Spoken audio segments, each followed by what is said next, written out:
Halloween Forever.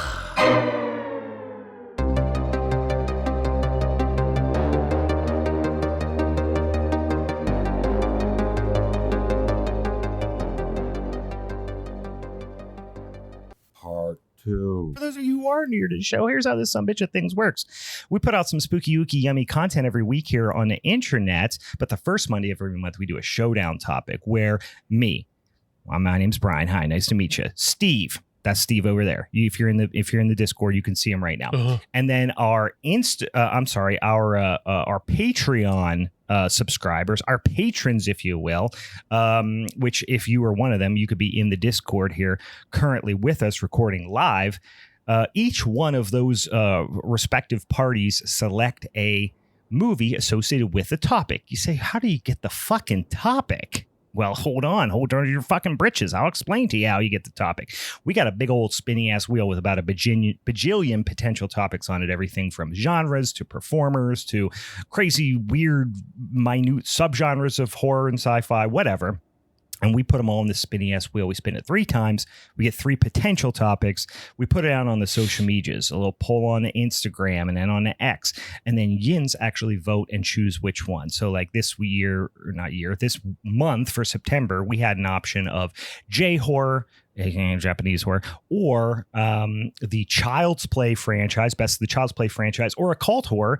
And y'all voted for occult horror. So here we are doing it in the wonderful spooky month of September.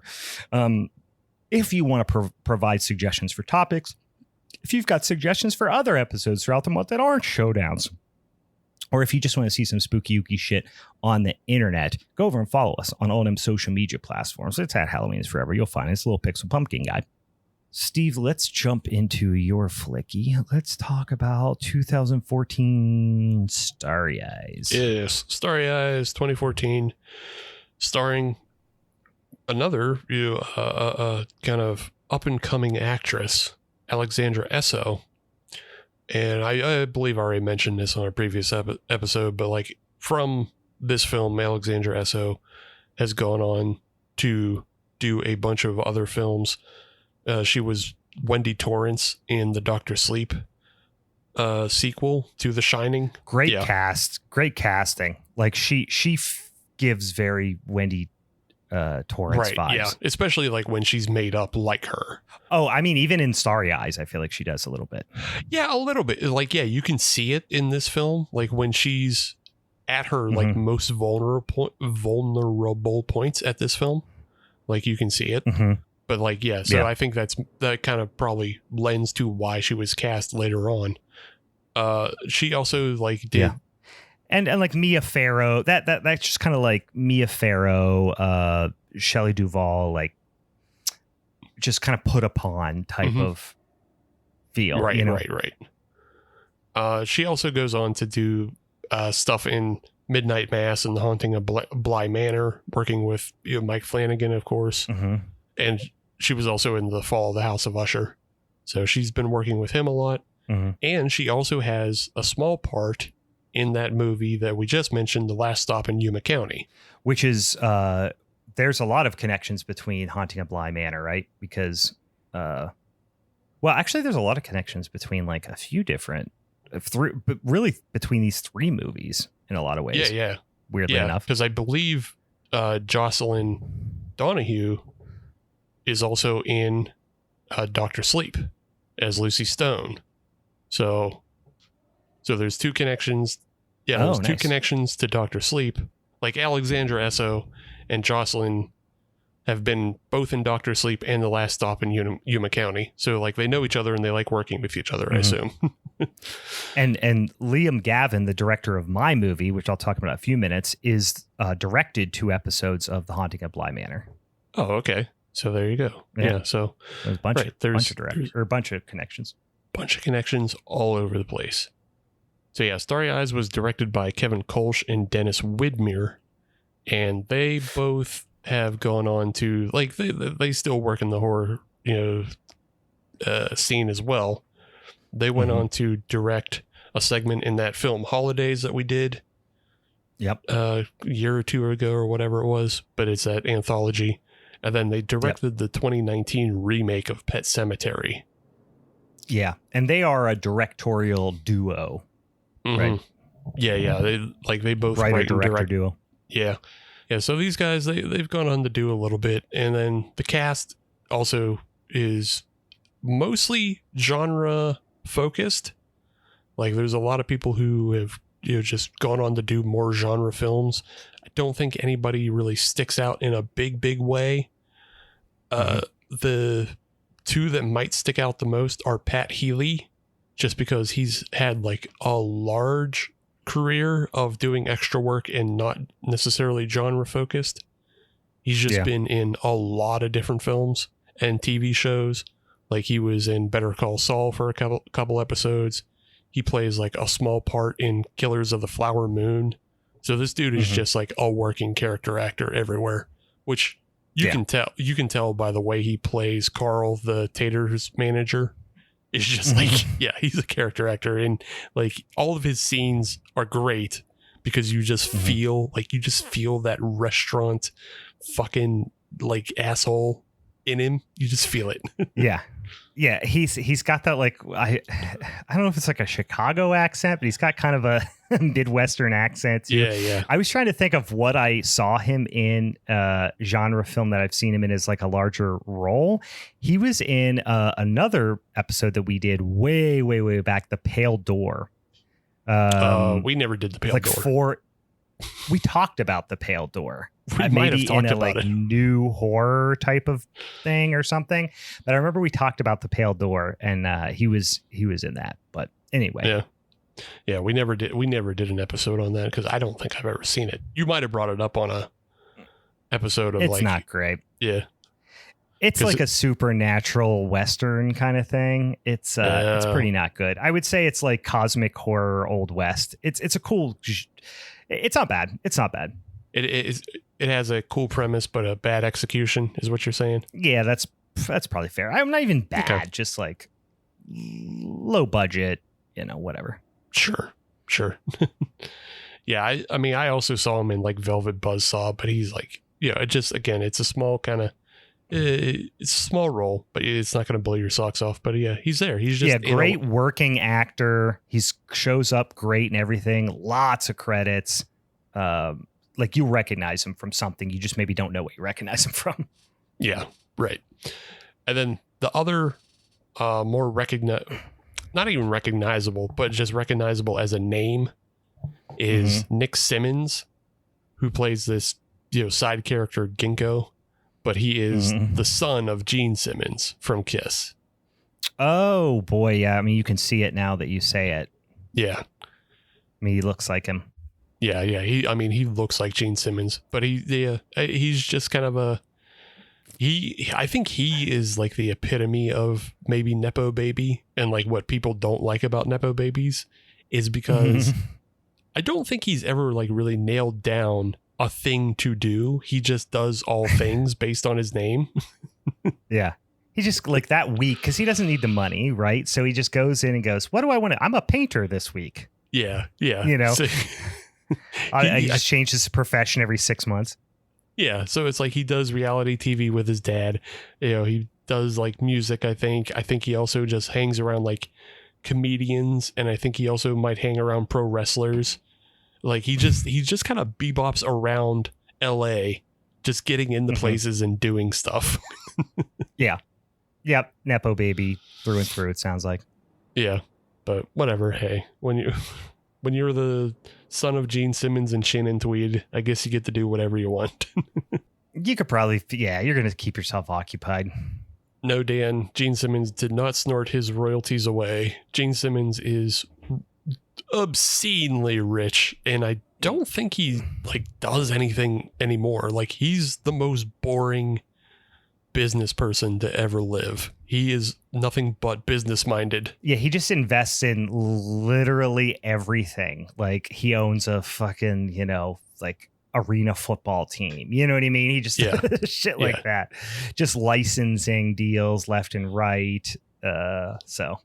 Yeah, he's the most boring businessman to ever live, and he is just as far from rock and roll as one can be. Yep, that's fair.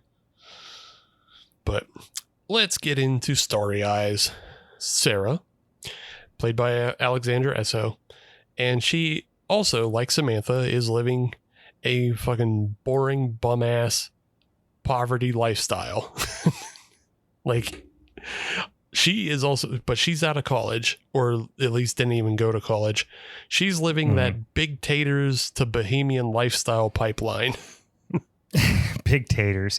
I'm gonna be honest with you. Freedom tots sound pretty good. I mean, I'm not gonna lie. I do want to say real quick when we get the title card. Also, I feel like all three of our well, no, not my movie, your movie, and House of the Devil have some pretty strong long legs vibes. I feel like they all used a pretty close font and color for their title sequences. Yeah, they're like, I don't think my film carries the full kind of 70s 80s aesthetic throughout, but it touches a lot of that stuff. Because this film comes out in 2014, I would venture to say it is a little bit ahead of the game as far as using a synth soundtrack, which is a very like popular thing to do nowadays. But I think, the like the credit font is that Stranger Things font that is basically ripped off from the pulp novels of the 70s and 80s, like the way a Stephen King cover would look like that's that font. Yeah, Stranger Things was after this, right? I don't know when did Stranger Things come out? 2016. Yeah, 2016. So yeah, like Stranger Things is definitely that like the real introduction to the normies of 80s retro is back. But I think this one hits some of those points, but it isn't a full on like trying to be a retro thing. I would have liked it more even if they tried to be more leaning towards the golden age of Hollywood, because that's what a lot of this story is about. The story is about like kind of the golden age of Hollywood, and agreed. The way people, like the way actresses were treated back then. Yeah, that might have made a little bit more sense, but I get it. They thought this aesthetic and this thing would have been quite unique at the time, which they were correct, right? Yeah. It still works, and like for a small budget indie film with at the time, I don't think anybody would recognize any of these people. So this was like an indie film that could, it broke out and obviously helped the careers of many of those involved. Yep. But yeah, we just get a breakdown of Sarah's lifestyle early on. It's like she's working at this place called Big Taters, which is basically a Hooters but for potatoes, which is just it's very stupid and funny, but it's a great kind of world building setup. And we get introduced to her like lech of a manager, Carl, who like makes a comment as she's leaving the kitchen at one point, and he's like, "Pedro, where's she hiding it all?" And she walks around in skin tight, like cheetah pants. Yeah, he's like a scumbag, but he's also like a scumbag who's like reserved to his life. He's like, he lives Big Taters. That's his life. You know what I mean? He's the general manager of Big Taters, and that's what it's all about in his life. So he's seen all the young actresses come through and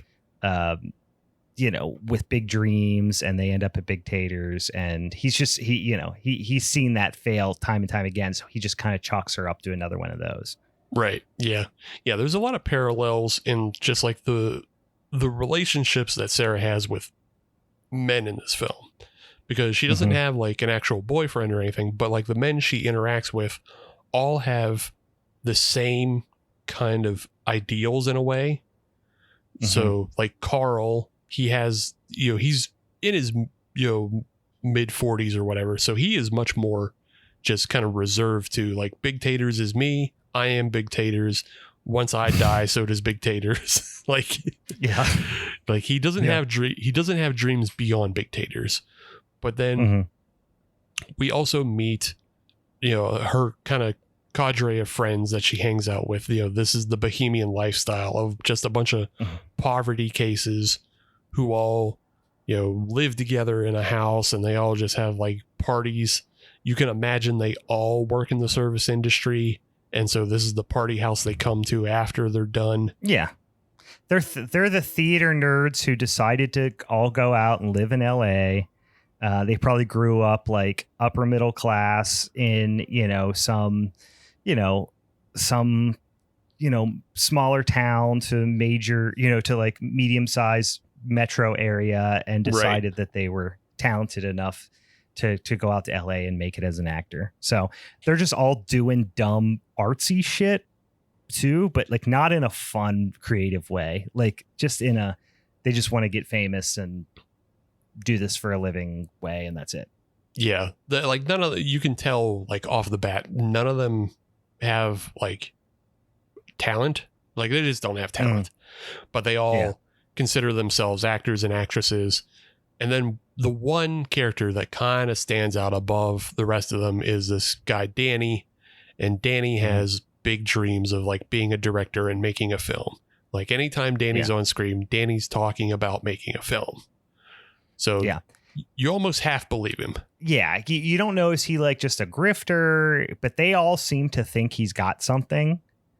But it's just the whole environment is so douchey. Like with fucking Ginkgo or whatever. He's just like talking on a microphone at a party. And you're like, this is just the most insufferable theater nerd bullshit. And listen, I was in plays and stuff like that. I like that.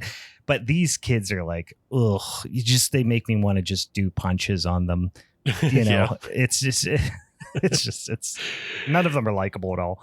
It's something you just run into in those kind of crowds is like they're all just very like lip servicey, either to themselves or to their friends. That like they'll gas each other up, but then they'll like you never do anything. So yeah, it happens. So like if you are a filmmaker or prospective filmmaker or anything, just be aware of the crowd that you're working with, and like if you don't ever actually complete anything, it's time to find a new crowd to hang out with, because then you're not completing anything. Yeah, these are a lot of talkers for sure. Yeah. But, I keep wanting to say Alexandra, but like Sarah. Right. Yeah. Sarah is actually out there. She's trying to do stuff. And one of the things is she's just taking whatever audition she can get. And one of them is for this terribly named project called The Silver Scream. It sounds like a fucking just bum ass horror movie, but she wants to work. She wants money. She doesn't want to. Yeah. She doesn't want to work at Big Taters anymore. And she takes, the Silver Scream audition, and she goes to, it looks like a normal casting call until she gets in with the actual casting director and her assistant. And then it's incredibly creepy because the casting assistant is just, he is the sassiest boy on the planet. I love this guy. He's playing the weird, casting assistants with a bow tie. He's making some big decisions. He's just straight Looney Tunes, and I love it. Which he's playing the big to the casting director's little, who she's just like the Trunchbull from Matilda, except for she barely says a word. Right. And then you've got the super flamboyant, extremely catty assistant just saying the most insulting shit. And I just love this character. He's my favorite character in the movie by far. He's definitely my favorite. Just the way he like frowns at the end of every line. Like he'll say a line and his entire face just turns down at Sarah because he hates. It's cartoonish. Yeah, he hates everybody he's talking to. He doesn't give a shit. So yeah, he's the best. And then like you're saying, this Trunchbull like character who also just has like big Nazi vibes. Like she has. Oh yeah. She just has this vibe of like she would be like in the SS.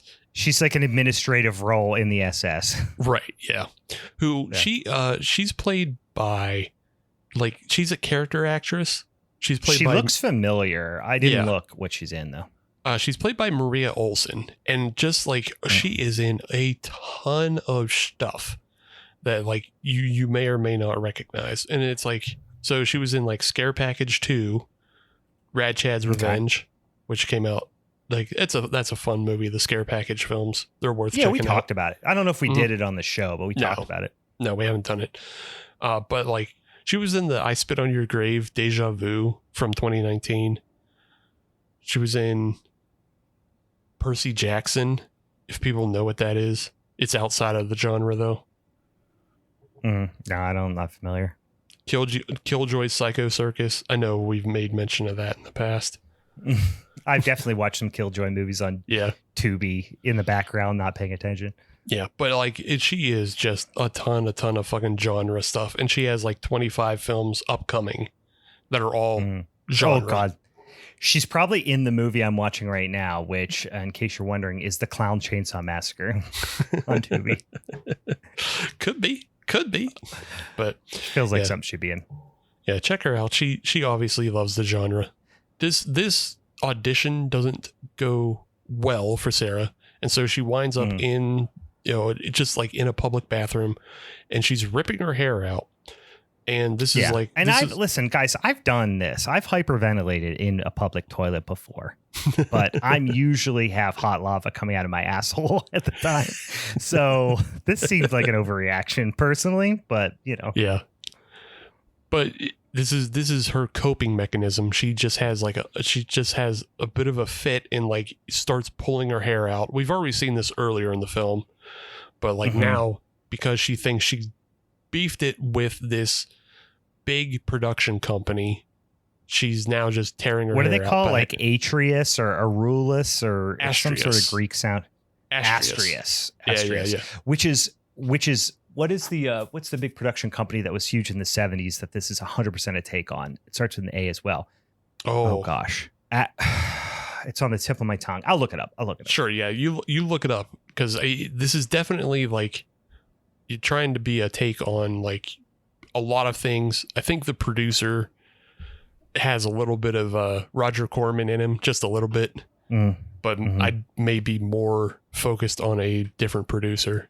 But yeah, this is supposed to be kind of a look at old Hollywood running into new Hollywood, and I can explain more about the naming of the company in this film and how it relates to the ending and the character. Once we get to the end, I'll explain it. Gotcha. But yeah, so as Sarah is kind of having this fit, the Trunchbull is also in the bathroom. It's revealed, and she goes, "Oh, it looks like you had more to give us," and brings her back into the audition room and makes her just reenact the fit in front of her and in front of the sassy assistant, and just to see if she really has it. And then she goes into almost a full-on, like, complete seizure, like, as she's on the ground. It's pretty intense. It's intense. It's and they're like, you gotta let yourself go. Like they're really egging her on too. Yeah, and I read in like the IMDb trivia, and I didn't put it together because I haven't seen the movies close enough in like time to each other. But the IMDb trivia says she was trying to channel a little bit of Isabella Gianni from Possession in that scene. I could see that. I mean, good Lord, how do you mimic that? But yeah, I can see that. It's not as strong, but like there's one shot where she's getting up off the ground, and the way her eyes are darting back and forth as the handheld camera moves into her, it looks exactly the same as Possession.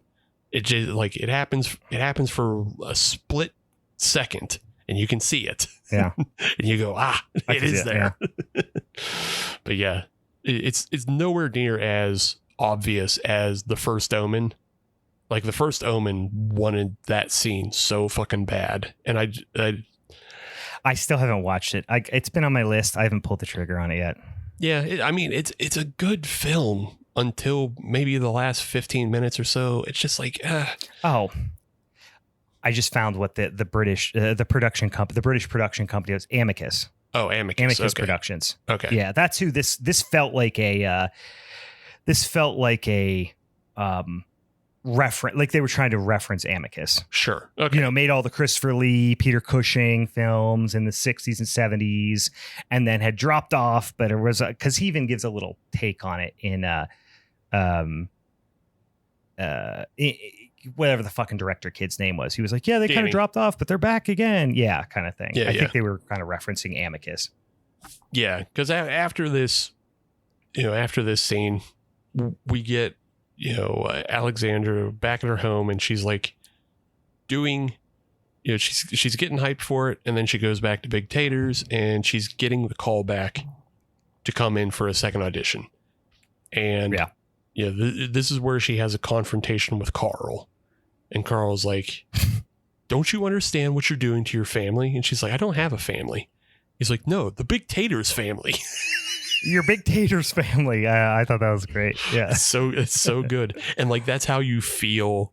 Just like, he's such a restaurant asshole. It's just like, well, you just get that your pieces of flair, from Office Space kind of thing. Yeah. I also personally have had a manager like this, not at a restaurant, but at just at a different business. And he took Carl kind of makes sense because he owns Big Taters and it's his big dream. Mm-hmm. I had a manager that just worked for like a national chain company, and like he was just a manager of a warehouse, and he acted like this. It's like, dude, they don't love you. Shut up. Yeah, I remember when I worked at Bob Evans, I had like an assistant manager at Bob Evans, when I was like a waiter and cook at Bob Evans in high school, that was like really, really bought into the corporate culture. And we were all like, you fucking dork. Meanwhile, we're like sneaking up the fire escape onto the roof to get high. You know what I mean? Right, and he's like, you got to live by the Bob Evans code. And we're like, shut the fuck up, dork. Yeah, shut up, dork. Like, they we're don't love pissing you. in the soup. Like, yeah, they don't love you. What are you trying to pull off here? Like, we are not family. Stop trying to personalize everything. This is a job where I make $10 an hour. Fuck off. Oh my God. Yeah. I barely was making gas money out to fucking Cranberry. It was like, literally, like, one of these days I'm never going to see you again, and it's going to be awesome. Yeah. But yeah, so Carl just, anybody who's ever worked kind of blue collar just knows a Carl at some point in their life. But yeah, Sarah moves on. She goes to her second audition, which is much more weird because they have her in a dark room during just like a fucking crazy. It reminded me of a Star Trek Next Generation episode where Picard had to determine the lights. He's like I think it's under Cardassian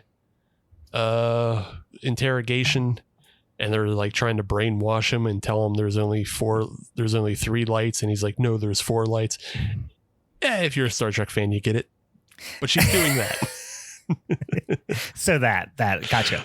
Yeah, it's like they go in and it's like shut off the lights. She goes in pitch black. First of all, don't do that. But then she goes in, and then they're obviously taking pictures of her because all you're seeing is just the flash. Mm-hmm. The flash bulb.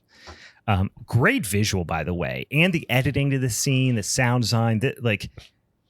This is just a fucking great scene, to be honest. Yeah. The best scene in the movie, as far as I'm concerned. Like even the difference in her body language. Well, I'm getting ahead of myself, but they are like, fucking take your clothes off, basically, and it's a pretty harrowing scene. Yeah, like she is very nervous, obviously, at the start of this scene, mm-hmm. but then she just kind of falls into it and like allows herself to be taken over. And as the scene goes on, the flashing gets, more intense. The cutting and the editing is more intense, and just, it starts a little bit hidden, and it remains hidden for the most part. But like, you see little flashes of her with like sharp teeth, or her with blood on her mouth. Something's there with her. Yeah, something's there. Yeah. And so like, it's, what you'll come to learn is like, they're vetting her as like mm-hmm. a possible, occult vessel. We'll get into it, but mm-hmm. like, they're vetting her, And like through this process, like we see it. So obviously they see it. And so they see like she has something in her. She has what they're looking for. Yeah. This movie and House of the Devil are very heavily influenced by Rosemary's Baby. Mm-hmm. Like they both have that very, very similar theme, and the whole ultimately the vessel thing. And it's weird because when we talked about this movie, I've seen this movie before one other time, but I was actually getting this movie confused with another movie that is very Rosemary's Baby like, and I took a few minutes to try to find it. I can't find it. It's from the last decade, but it's about a girl who moves into a apartment complex, and the apartment complex is kind of its own little cult environment. And then they lock her in one of the rooms and like torture her for a period of time. I don't remember what it's called. Maybe somebody in the Discord does, but I tried to look it up. It was a smaller movie. I think it might have even been like a Shudder exclusive or something that came out in the last maybe 4 or 5 years. Maybe not. Maybe it was more than that. But I was actually getting part of that confused with this, like in my head before we rewatched it. Yeah. But they are of the same ilk still. It's that very Rosemary's Baby vibe, you know. Is it the movie 1BR, One Bedroom? Oh, yeah. It is. That's it. 1BR. Yeah. It sounded familiar, and then I looked it up, and it says it's about a woman moving to Los Angeles, which is how you could easily get it confused. Yeah, you're better at Google than me. Yeah, 1BR from 2019. This was, I think this was on Shudder or something. But yeah, you can find that out there. It's a similar. I wouldn't say it's as good as this movie, but it's a similar situation. It's a similar vibe. 1BR. Yep. Yeah, that sounds closer to Rosemary's Baby than this film. But I think you're right. Like that one is very Rosemary's Baby because of literally the new physical environment and stuff. But yeah, they all kind of are of the same ilk. Yeah. But yeah, this one, you can see some of that in there in this one and in your film. Like, I think my film has a little bit more of the conspiratorial element to it, especially as it's revealed at the end, the same way Rosemary's Baby reveals like the big conspiracy of like, oh, it's everybody in the building was working against her. Mm-hmm. And like, then in this one, everybody in old Hollywood comes out for her at the end of this film. So yeah. But yeah, I think they all have kind of that little twinge in it, and that's all occult stuff anyway. Except for mine. Yeah. Except for mine. Yeah, yours is different. Yours is different, but not much. It's a thing and a thing. Just plant that. Just plant that seed. Just plant that seed. That's all. Yeah. Yes. Yours is much more boring. Shut up. You're full of shit. No. All right. Good.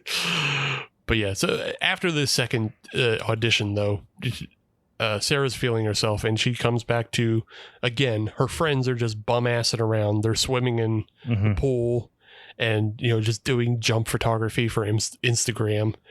And the dynamic I like, which happens at all of these party scenes, is there is a girl, Erin, and Erin is also trying to be an actress. And Erin is the crab in the bucket.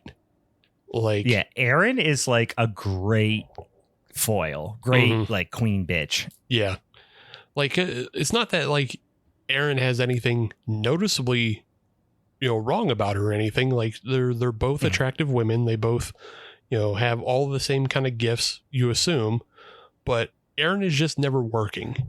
Erin is never trying. Erin is bum-assing by the pool and being drunk and high and being a doof all the time.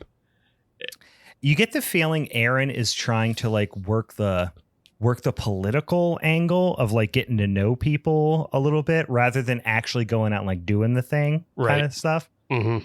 Yeah, she's just hoping something falls in her lap, which again, she's also hanging around Danny all the time, who always has this, line about making a movie.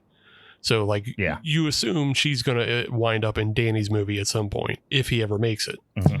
But in the meantime, what Erin's going to do is anytime something good happens to Sarah, Erin is going to find a way to deflate that balloon and put a hole in that. And, like, you're just trying to drag her down.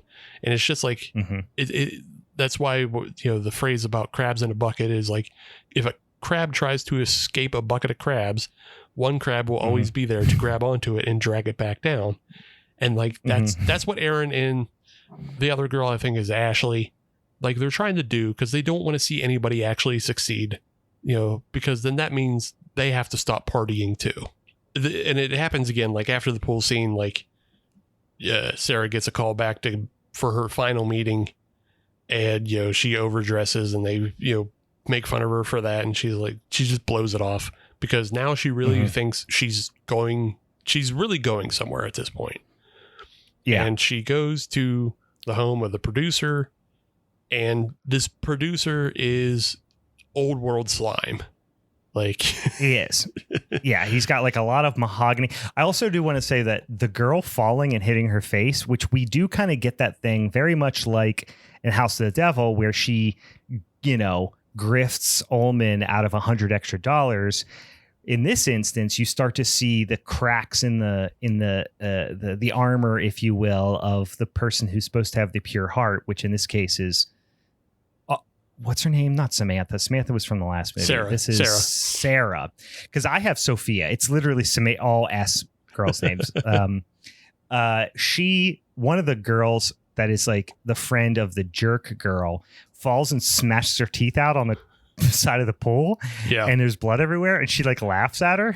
I was like, oh, that was kind of funny. Yeah. But then her friend is like, oh my God, like what are you becoming, kind of thing. Yeah. It's a real off-putting because everybody has that, you know, performative concern, whether they're concerned or not.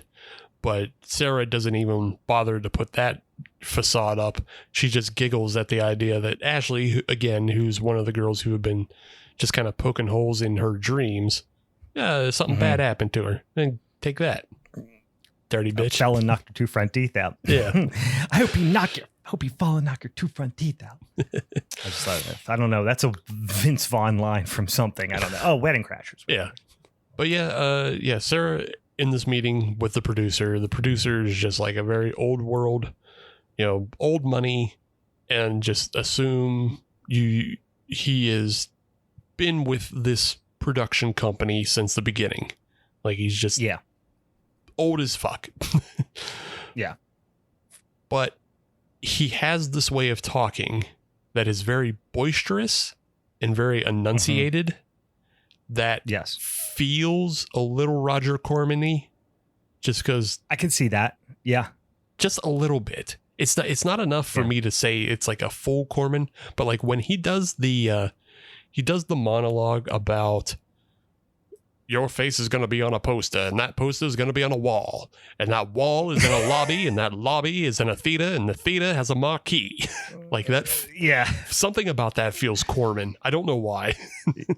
Well, honestly, this is going to sound dumb, but it's a little bit of an Ivy League thing. That too. I feel like it's a very Ivy League way of talking. Yeah. Yeah. Which I'm sure Roger Corman, I'm not suggesting for a second that Corman ever did anything like, you know, sexually, you know, misconduct or anything like this guy does. But there is an Ivy League scumbag way of talking that I do think Corman had.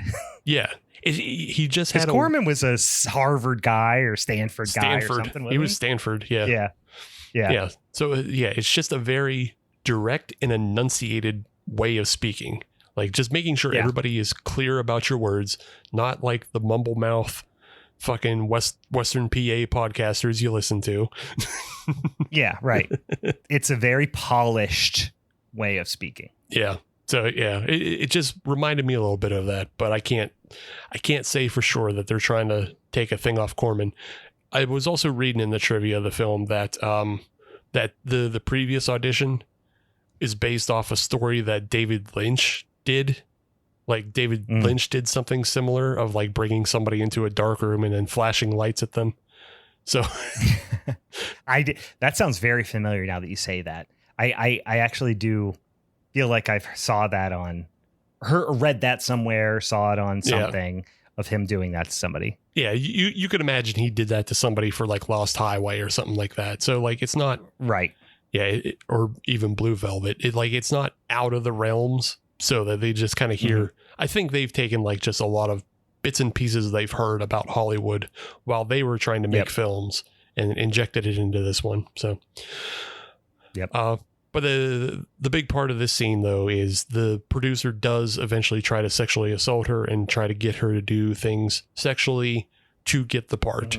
And she runs out. And this leads her on a downward spiral. Again, all her friends are making fun of her. She has to go beg for her job at Big Taters again. Carl makes her say, "I'm a Taters girl." Yeah. Which leads to, like, there are two really funny bits of editing in this film. And one of them is this scene where Carl makes her beg for her job back and say, "I'm a Taters girl." And when she says, "I'm a Taters girl," it's a smash cut to her crying in a parking lot and the thunder overhead. It's just so funny of just like the resignation and just like, "I'm a Taters girl." Your life is over. Thunderstorm, crying. I know, it was so dramatic. I love that moment. Not that you know, to see her like suffer, but just it was such a funny, over dramatic thing. Yeah, it immediately made me think that like I would love a shirt that says "I'm a Taters girl" and it just has like a frowny face, like a Mr. Yuck sticker or something. You know what I mean? Like, yeah, I'm a Taters girl. Just a tater tot that's frowning with a fucking teardrop in its eye. Yeah. Or it's on the front, it says, "I'm a Taters girl." On the back says, you know, "Do acid, suck a demon's dick," or something like that. That's what you do when you're a Taters girl. I'm a Taters girl. Become the embodiment of an old Greek god. Yeah. So, yeah, she's on a downward spiral. Her friends are not helping. They are, you know, just, again, taking advantage of her. But the one upside is like Danny is finally trying to lock down. He's like, "We're really going to do the movie and you can be the star of my movie." And she she agrees to it for a point, and then they do drugs and then they jump in a pool. I mean, Danny lives in a van that doesn't run. Right. You know what I mean? He lives in a non-running van. So you know, Danny at best is a rough job prospect. Yeah. It does, like, it is the best thing she has going at the moment, but that doesn't it doesn't spark confidence that he'll ever pull it off. Because where are they going to get the money from? What camera are they filming on? Because the only camera Danny has is a bum ass fold out Polaroid. Like, yeah, that's what I'm saying. It's like, I don't have a lot of confidence in Danny. I think he's cosplaying as a director, you know, and he's talked a good game amongst enough dumb people that are like, yeah, sure. Right. He's gotten to the point where he can park his van in somebody's backyard and live there, you know, and just be basically unencumbered in life, and, you know, gets the party and do drugs as he needs. And that's what we see. He brings out a little bit of Molly for them to celebrate this new prospect of a film. And then they all jump in the pool and they're going to have pool party time. And Sarah seems to be going along with it pretty well until she sees Aaron kissing Danny, and it sinks back into her that, oh yeah, these are just people who talk a good game. These are people who just talk about doing what they want to do. This isn't actually doing. And she flips it all around and she begs to go back to, you know, Astrius. You know, she is confident in her ability. Like, why would I waste my time on this film that may or may not never get made? I'll just suck this old man's dick and then be the star of a film. Yeah. Said Dan in the chat just said I wear that shirt while handing out candy to trick-or-treaters that just says, "I'm a Taters girl. Suck it," you know, "Do Molly, suck a demon's dick." Yeah. Or just 2 bowls at trick-or-treat time. One of candy, one of Molly. Hell yeah. Know? One is you have a cool, chill night, go to bed early. One, maybe you suck a demon's dick. Who knows? That's what Halloween's all about. I don't think we need a bunch of kids just sweating and raving all across Western Pennsylvania. No, probably not. Not to the kids. Maybe to the adults. The adults. I used to have two different, lines for trick or treat when I lived in Wisconsin because we had like hundreds of trick or treaters. We had the line for candy, which we had a big giant basket of tons of candy, and then the first year I put out a bunch of coolers of beer and I put adult treats, and it was beer, right? So hey, grab a beer, while you're walking around with your kids. And then I realized that it sounds like that's just a cooler full of dildos. Like, it doesn't sound like beers, adult treats. Like, it seems more like it's a bunch of sex toys. It's a bunch of fleshlights or whatever, So I eventually changed it to treats for adults. Yeah, so people didn't think it was dildos. Yeah, I think that's the best. Yeah. Here's my secret bag of adult treats, and it's like pornography. Adult treats. Yeah, it's just porn. Just a bunch of porno mags. Reach in, get a good one. Run it through the dishwasher before you bring it back. This is a library, Yeah. But yeah, that's what happens. Sarah goes back. She sucks the producer's dick, and while she's doing that, he gets pretty demonic, or at least you think demonic. It's actually, I don't know. They're mixing mythologies at this point, but we see that he actually has a upside down pentagram on his hand, and then a couple of robed individuals come out from behind the curtains to watch. They're like, oh hell yeah, he's getting blown. I'm gonna watch. He's got a team. He's got a team. Like, of course I'm gonna watch this. I'm not gonna miss out on this. But get your mask on. Yeah, get your mask on. Hide it. Also, for me, watching that, it's a pretty intense scene. He's getting face fucked by a demon or whatever, and then it cut right to a local furniture commercial for me on Tubi. And God, that was pretty fun. It was like some old ladies. It was like, come on down to the furniture barn. It was pretty funny juxtaposition. We got all the armoires of Ohio. Come on down. Yeah, all American made. Yeah, it was pretty funny.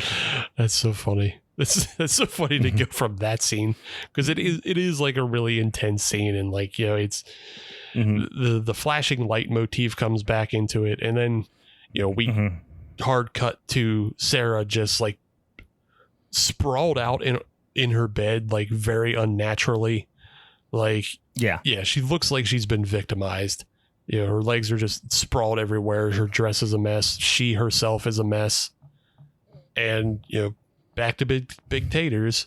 And she's drooling into a basket of fries. Yeah, I mean, she's in a bad way. Yeah. She's not just hungover. You're like, this is a different level of demon cum hungover. This isn't just like, Molly, depressed, weird next day. Like, she is...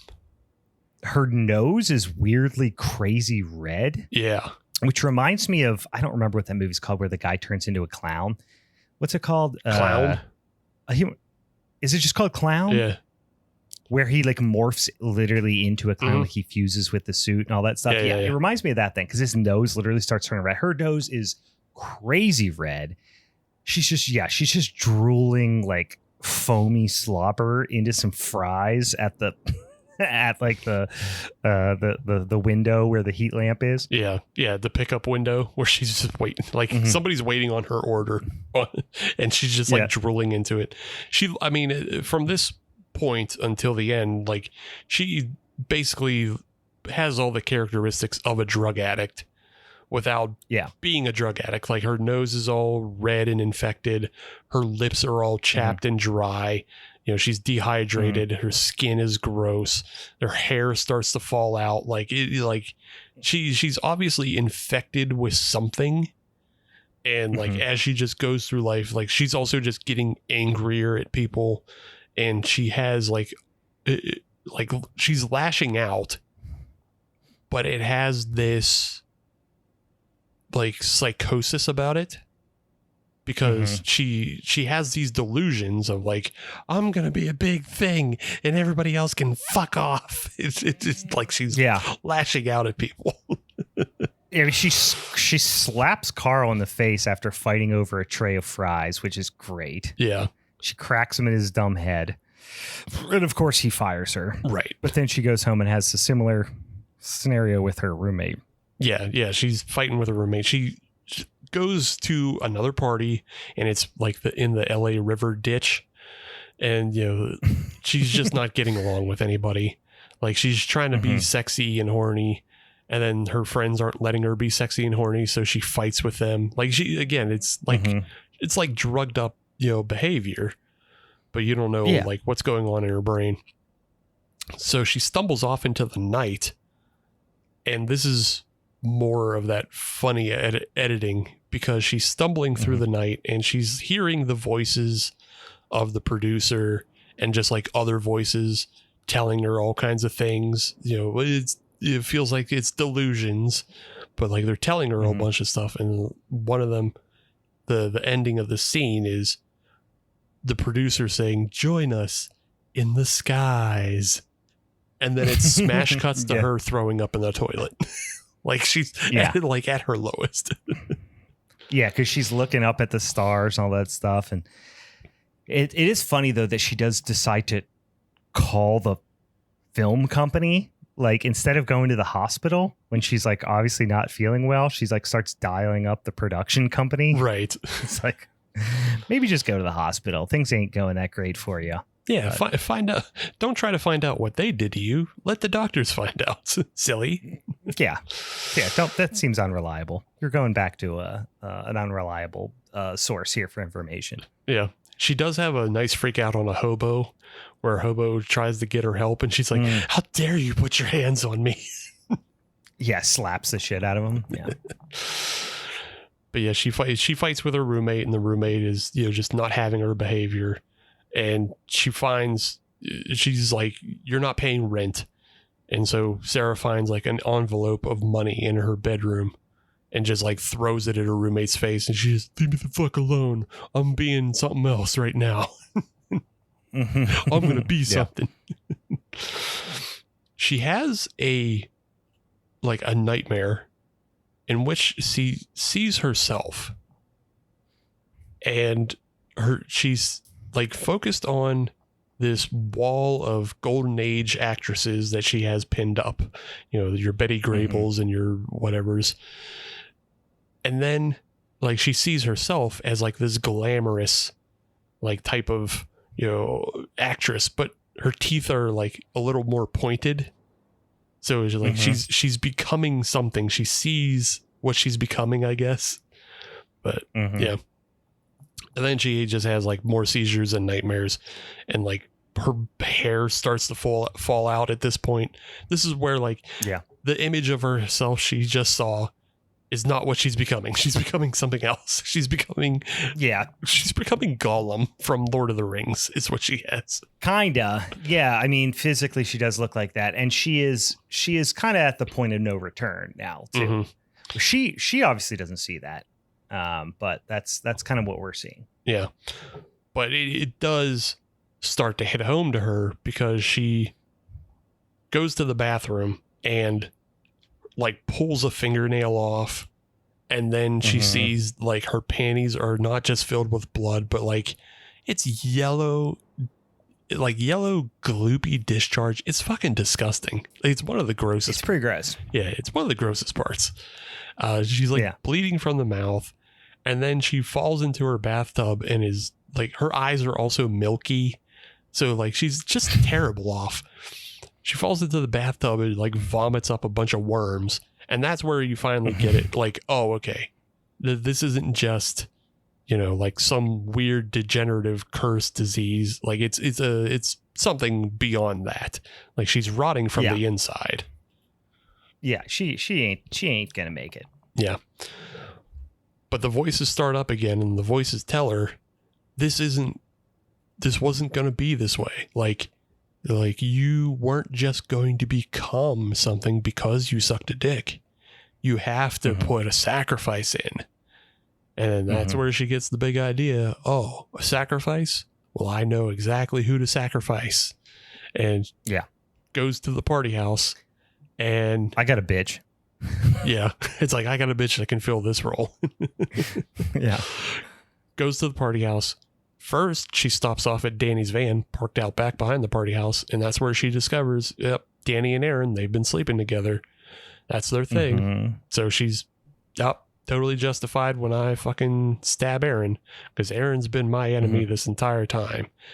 Except, right. kind of not. I mean, she says she has some bitchy comments. She's being a jerk, but yeah. Maybe not worth murdering, but yeah. Bitchy comments. That's all. But yeah, she confronts Aaron in the kitchen, and like Aaron, like, you know, puts out, like, she pretty reasonably refutes a lot of the stuff that like Sarah puts forward. She's like, I've slept with Danny plenty of times. You've known this. Like, this isn't new. I'm not taking your spot. You know, like, I didn't suck a dirty producer dick to get a role. Like, what are you talking about? Yeah. But yeah, I mean, she's being definitely very aggressive and mean. But of course, we know that Sarah is also very much in the wrong and has come here with not a good set of intentions either. Right. Yeah. Her intentions aren't good. And like, even Aaron even kind of drops like the bitchy act when she sees like the state that Sarah's actually in. Like when she gets physically, she's like, oh, we need to get you to a doctor or something. Yeah. It's like, oh, now's not the time to trade silly barbs. Now's the time, like, oh, we got to get you to the hospital. You're literally falling apart in my kitchen. You gross lady. It's time to go. Yeah. But yeah. Aaron doesn't take that. She fucking stabs, she stabs Aaron in the face and like slashes her across the face. She like slashes her face. Which is somehow even kind of worse than the throat slash, and like then just slashing her throat, because it's like the way it bleeds, it just starts gushing blood. Yeah. And of course we know that they're like very vain like actor types too, so you're especially like, oh, that got her where it hurt, you know. Yeah. And yeah, it's worse than a throat slash, because you know she's not going to die from it. And like Aaron just kind of slinks into the corner and is like frantically grabbing at a towel as her face just bleeds all over the place. So then, this is when Sarah like finally fully commits. She stabs Aaron a few more times in the gut, and then one of the roommates, it's not Ginkgo, but it's one of the other roommates, comes out and he's just like, hey, what's up? And then goes to the bathroom. Like, just, I don't know if that needed to be in there to break that tension. I thought it was Ginkgo, but I don't know. I forget which, because doesn't he the one she gets in the hallway like in a minute? That's the thing. I don't know that Ginkgo lives in this house. I thought he was the one that just is kind of around doing other stuff. Like he's the one. Yeah, it's an inconsequential character, but yeah, because there is a third like friend of Danny. There's a third boy, and I thought he was the third boy that hung around, but yeah, it could be. As he's in the bathroom, Sarah creeps in and is like holding a weight over Ashley's head, and Ashley kind of just wakes up to that, and she's the one who smashed her face earlier, and now Sarah really smashes her face, and like it's a gross head effect. She creams her. That's the only way I could think of. Just like mushes her head, just pounding it like into just a wet pile of yucks. Yeah, creams her in the most kitchen terminology. Creams her like you would cream butter and eggs together. I mean, butter and sugar together. Yeah. The back of her skull is the mortar, and the weight is the pestle. yeah, it's pretty brutal. Also, at this point, going into the next scene with the stabbing, I don't know this for sure, but is this the house that they shot Workaholics in? I think it might be. I don't know. I'd ever watched that show really, so I can't tell you. But it really could be. I've watched Workaholics multiple times, and I think this might be the Workaholics house. Sure. I'm not 100% on that. Why not? But yeah, Sarah goes on. She stabs that guy who went into the bathroom. She finishes off Aaron with a bag over her head, and then goes out to meet with Danny. And, Danny Danny has a couple words with her, but like, yeah, it doesn't mean anything at this point because she's locked into her.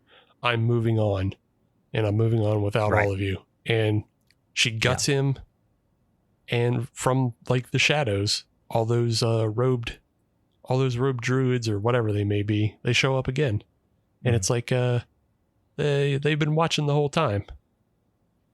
Mm-hmm. Yeah, they've been chilling. Yeah, they've been hanging out in the periphery. Also, if you're being stabbed by someone that's sitting right next to you, just run away. Sure. Don't sit there and let them stab you. Yeah. Just a word of the wise. Just a little survival tip for you. Yeah. Try to get away. Don't sit down just in the dirty. Do something. Don't sit down in the dirty van seat that's been taken out of the van that you live in. Yeah, and just be like, why are you doing it? And just sit there because it's probably going to continue doing it. Yeah.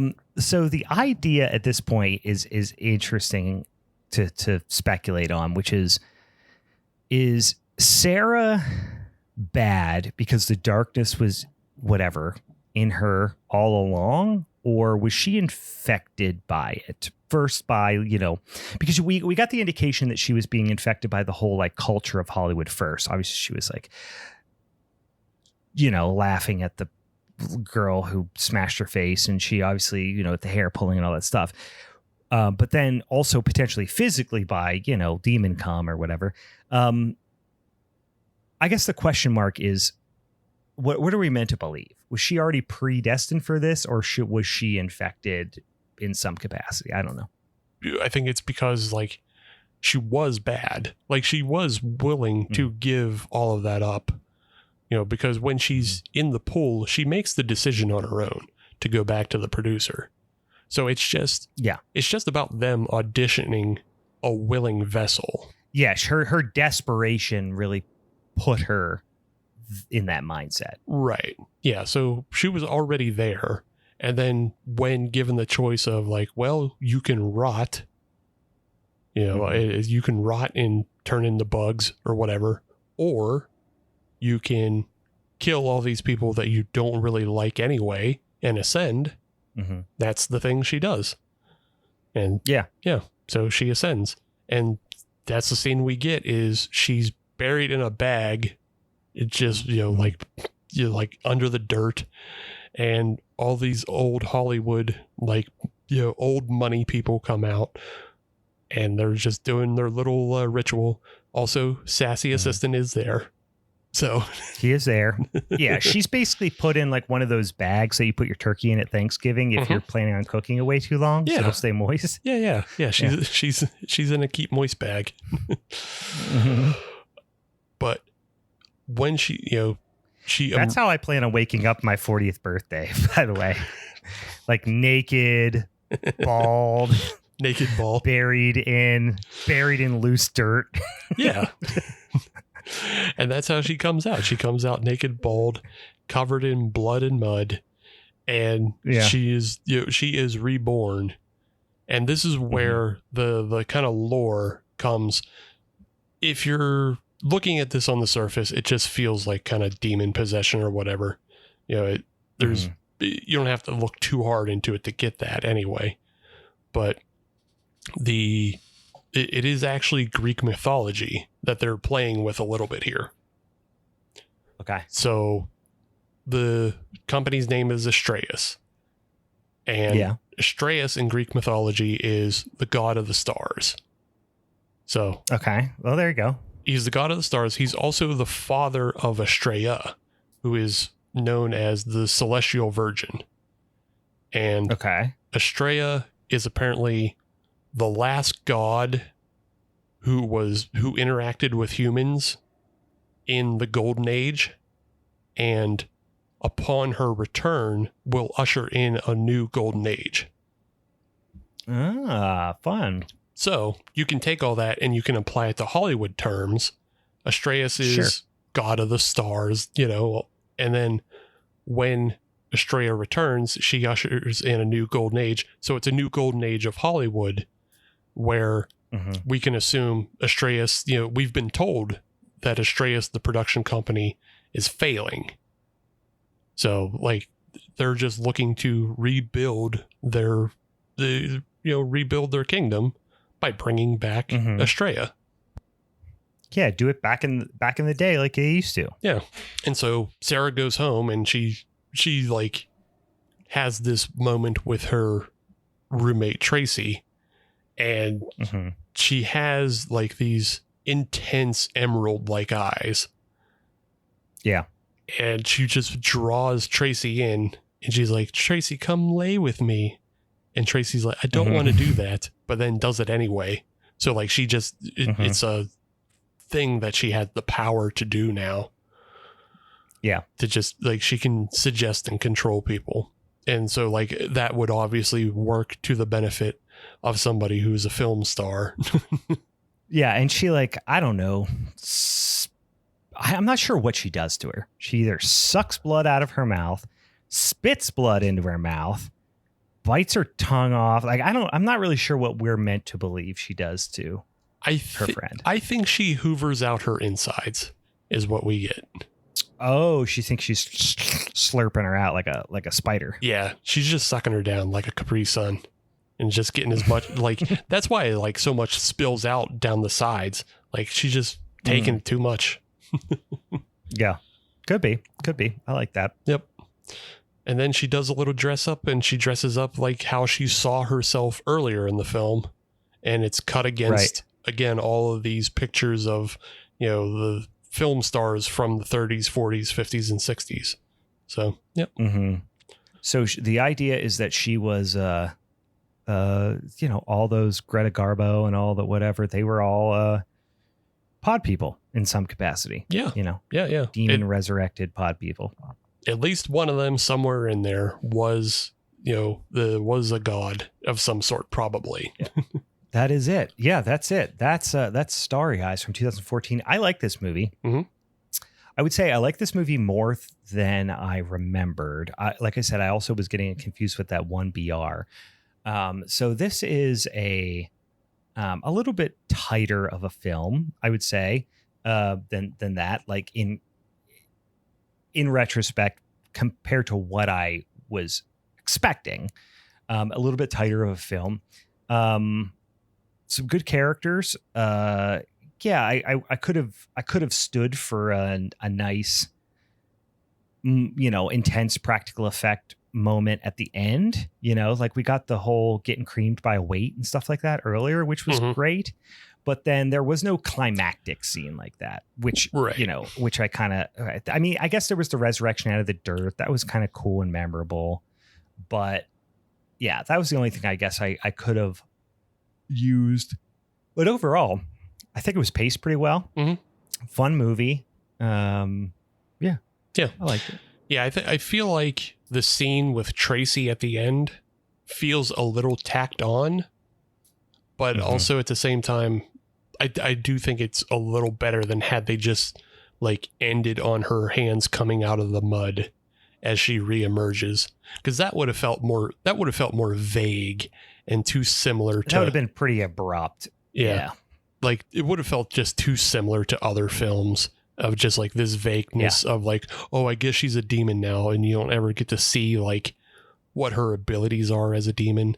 Whereas in this, you get like, oh, she's like this emerald-eyed beauty that is, like, oh, she's terribly dangerous though as well. Yeah. It almost would have been nice if she went out and like, I don't know, saw her working her magic on some Hollywood director or something, you know what I mean? And like really planting her foot in Hollywood and showing herself as like the next new star or something, rather than just like going and sucking the juice out of her friend who's like pretty inconsequential. But like I said, not a bad ending, but or a little anticlimactic. Yeah. Or if we got the poster on a wall in a lobby in a theater that has a marquee. Yeah, there you go. Showing her that the virus that is her is now out into the world. Yeah. That would have made sense too. Yep. But yeah, overall, I still really enjoy this film. And it was a surprise to me when I first saw it in, I don't know, 2016 or some shit like that. Because it wasn't on anybody's radar. It was like nobody was, I don't feel like a lot of people talked about this film when it first came out, but like it has since garnered like a bigger audience. I agree. Yeah. And this is when I saw it around that same time, a couple years after it came out, whenever it hit streaming. It was the first time I saw it. And I remember liking it then. But like I said, I do think I watched it. Maybe I watched 1BR a couple years later and then kind of conflated them both in my head. But didn't stick out a lot. I liked it better upon second viewing. Okay. Yeah. So that was Starry Eyes from 2014. Continued in part 3.